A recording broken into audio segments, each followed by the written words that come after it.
వక్ఫ్ సవరణ బిల్లు 2025కు రాజ్యసభ ఆమోదం లభించింది. ఎగువ సభలో ఈ తెల్లవారుజామున జరిగిన ఓటింగ్లో 128 మంది సభ్యులు అనుకూలంగాను, 95 మంది సభ్యులు వ్యతిరేకంగాను ఓటు వేశారు. ఇప్పటికే లోక్సభ ఆమోదం పొంది ఉన్న ఈ బిల్లుపై రాజ్యసభ దాదాపు 12 గంటల పాటు చర్చను నిర్వహించింది.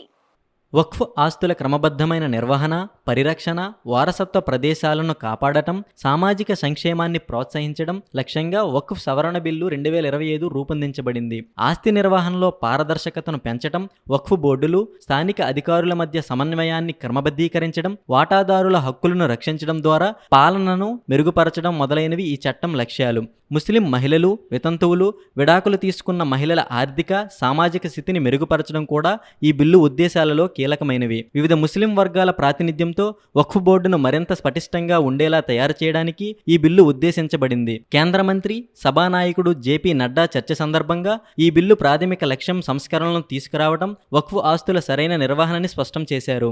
అలాగే ఈ బిల్లు సాధికారత, సామర్థ్యం, అభివృద్ధికి మద్దతు ఇస్తుందని ఆశాభావం వ్యక్తం చేశారు.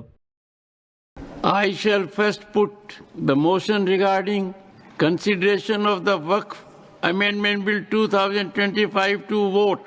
The question is that the Waqf Amendment Bill 2025 as passed by Lok Sabha be taken into consideration. Those in favor will please say aye. Aye. Those against will please say no.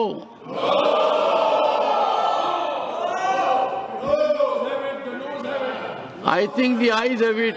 The ayes have it. The ayes have it.